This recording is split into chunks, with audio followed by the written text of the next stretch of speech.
My name is Amara and I am 17 years old.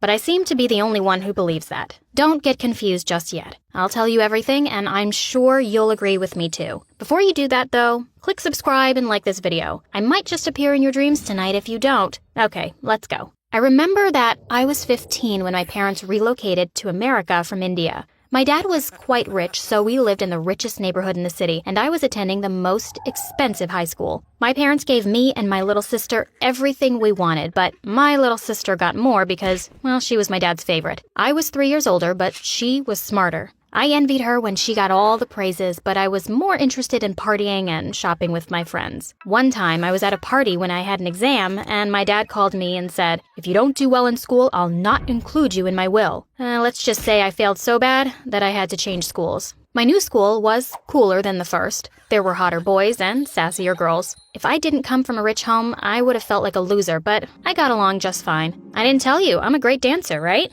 Well, I'm such a badass that I became the captain of the cheerleading squad. I know I already said the boys at the school were super hot, but if there's a word that can be used to describe someone who is way hotter, then you can insert it here for Greg, the captain of the basketball team. We started dating after he walked up to me one day and was like, "Hey, I love your birthmark and I think you're really cute. Want to hang out sometime?" That was the beginning and end of that. Everything might have seemed perfect with me, but as an Indian, it was hard for me to pronounce some English words correctly. I once pronounced bicycle at my former school as bicycle, and it made everyone laugh and make fun of me for about a week. I started taking special English classes, but to avoid embarrassment at my new school, I just stuck with words I was confident of pronouncing or pointing to things I wanted to talk about. At first, my friends thought I was weird, but they got used to it. But I was quite comfortable with Greg, so I didn't mind making those mistakes around him, as he seemed like he didn't care about it. Greg and I spent a lot of time going to the movies, arcades, and live concerts. We were almost inseparable. In fact, you can't see me anywhere and not find him close by or something. We were the perfect couple, and everyone wanted their relationship to be like ours. Once, while we were hanging out, I told him I would like to live with him on a remote island and have twins with him. The thought of a life without Greg in it always made me cringe. Then, a new girl showed up. Her name was Lucy, and she was very pretty. You can call it jealousy, but on her first day of school, everyone in class was like, "Ooh, she's so hot," and it made me uncomfortable. One day, she came up to me and said, "Hi, Amara, I heard you're the cheerleading captain. When can I come for tryouts?"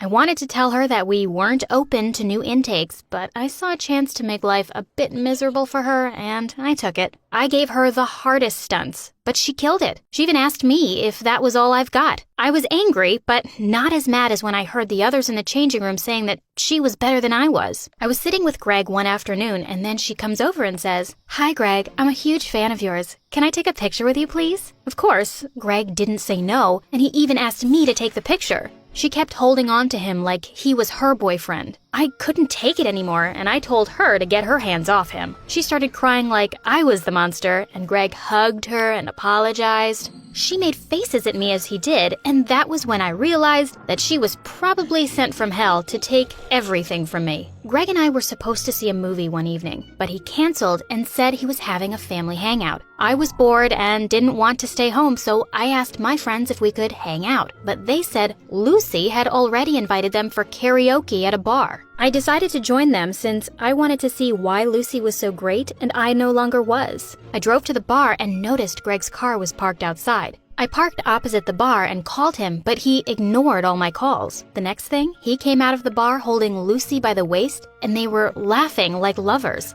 I got out, and when Greg saw me, he froze. I started walking towards them when a drunk driver knocked me into oncoming traffic. I got hit by a second car that kind of crushed my skull, and I became unconscious. That was what led me to my coma. I remember when I first woke up. I thought I had just woken up from a deep sleep, but I had all this medical stuff on my body and my family were excited. I asked how long I had been unconscious, and they told me 13 years. I was already 30. I cried and tried to catch up with everyone. My little sister was done with college and had just landed a high-income job. Even in my condition, I still felt envious. The doctors were thrilled and informed my parents that they would let me go when they were done with some tests. But the next day, I could no longer speak, and I slipped back into a coma and never woke up again. Well, until now, 20 years later. Did you know that someone can wake up from a coma for a day or two and then go back? Now you know. You're welcome. So, how did I wake up again? Everyone, including the doctors, was about to give up on me because they felt I would never wake up again. Then my sister remembered I loved listening to music, so she got me some headphones and put them on me. I don't remember much about my coma, but I heard a familiar song playing and I followed the sound. Amazingly, I opened my eyes. The doctor said my brain rewired itself over the years till the connections were enough for me to wake up, but my sister still believes music woke me up.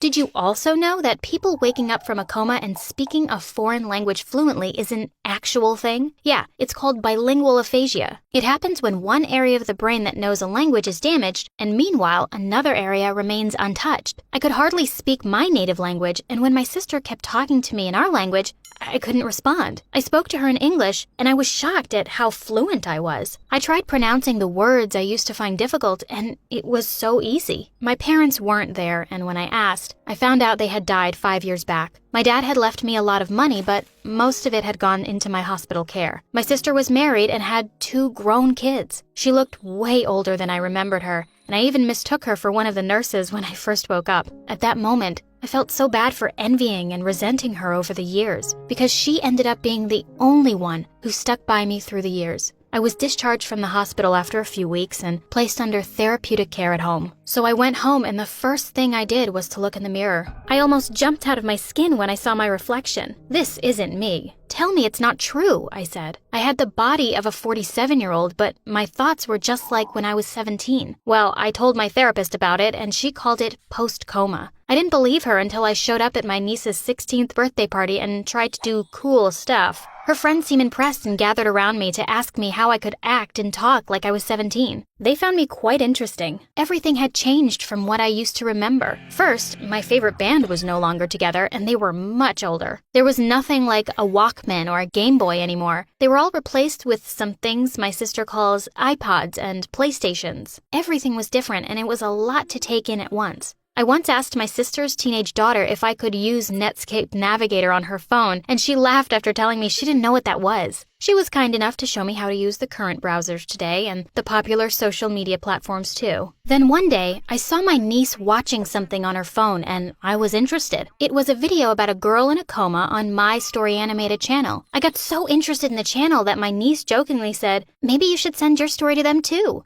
I bought the idea and contacted them immediately. They were thrilled to hear my story. Plus, here's a secret. I'm afraid that I could wake up tomorrow and not even remember who I am anymore. So this story you were watching is like my open diary too. I was curious about how Greg must have turned out, but my sister didn't have much to tell me. She just said that he stopped visiting me at the hospital after a year. I was mad that despite being the cause of my coma, he could only visit for a year out of 30. After stalking him on Instagram for a while, I found out where he worked and I decided to visit him. When I arrived at his office, I wasn't let in because I didn't have an appointment and I didn't want him to know it was me. So I hung around for a bit for when he would be going out for lunch and I followed him. But when I approached him, he wasn't Greg, it was someone else. I was stalking someone else on Instagram all this time. After looking for him for weeks, one day my sister said, "I found Greg, but promise me you won't do anything stupid." I gave her my word, and she told me I could find him at a coffee shop that he visited every morning. I went to the coffee shop the next morning, and I had to keep checking the picture she showed me to make sure I didn't miss him. When he saw me, he didn't recognize me at first, until he saw the birthmark on my cheek. It was like he just saw a zombie. We sat down to talk for a little while, and I asked him why he cheated on me and didn't even come to see me at the hospital again. He was shocked I was still holding on to that memory after so many years, but he apologized and asked us to meet again the next day. The next day, Greg didn't come around, and it was like that for weeks. It was then I knew he had stopped coming to the coffee shop because of me. It hurts. My sister told me to let go since he already apologized, but I wasn't going to end 30 years of a coma with just, "I'm sorry" from the guy who caused it. But no one was willing to give me any information, not even the coffee shop where he had been going for years. I gradually slipped into depression because, although he had matured and was older than what I could remember, my 17-year-old mind was still in love with him. My sister had to sign me up for personal counseling, as I was always sad. Personal counseling helped, and I became stable again. I wanted a job, but I needed a diploma for that. Going back to school at my age was the last thing on my mind. I couldn't imagine being in the same class with students half my age and being older than most of my teachers. But I decided to go for it anyway. On my first day in class, some of my classmates thought I was their new instructor, but when they saw I wasn't, they didn't make a fuss of it like I thought. In fact, some of them started calling me their surrogate mom away from home. It feels weird to be referred to as an elder when you know you aren't, but I wasn't going to ruin anything and tell them, "Hey guys, I'm actually 17. I just have this old body. You won't understand. If there's anything I can't stand, it's being called crazy." I was already getting over my obsession with Greg when I was at a coffee shop and I saw someone who looked like him. He was laughing with a pretty woman and it looked like they had a thing. He kept touching her hair and it felt like when I had caught him with Lucy. I didn't want to go over and embarrass myself like the last time, but the resemblance was too striking. I walked over to him and touched his shoulder. When he turned to look at me, it was him. His look of surprise quickly dissolved into a frown, and he asked if I had been stalking him. I was about to respond when I noticed the ring on his finger. I wondered why I didn't the last time we met. Now, I know he could have moved on, but I was mad that he was so comfortable to settle down after abandoning me at the hospital. I called him a monster and left after giving his date a hateful look. Correct me if I'm wrong, but Facebook is like the easiest place to find someone. At least that's what one of my classmates told me, and it worked. I found Greg's profile and I went through his posts with one agenda: to find out more about the woman he was with because I thought she was his wife. But I wasn't only shocked to find out that he was cheating when I saw him, I found out he was married to Lucy. The shock turned into rage when I saw they had 2 teenage boys and they looked perfect. That should have been me. I found Lucy's page too, and I had to stop myself from commenting nasty things all over her pictures. 30 years later, and I still want revenge. I remembered the lady at the coffee shop and an idea struck. I thought it was going to be difficult because I thought Greg wouldn't come to the coffee shop again, but fate was on my side. I didn't see him there for a few more weeks, but he came around. With the same woman. I held up a menu so he wouldn't notice me, and I took a video recording while they were French kissing. It was the perfect moment. I didn't open my Facebook account with my real name or pictures, so I was quick to upload the video and I tagged Lucy and Greg. I captioned the post as, "A cheater never changes" at Greg, and "What goes around comes around" at Lucy. The post had hundreds of views and comments, including hateful sad ones from Lucy and Greg. I finally got my revenge.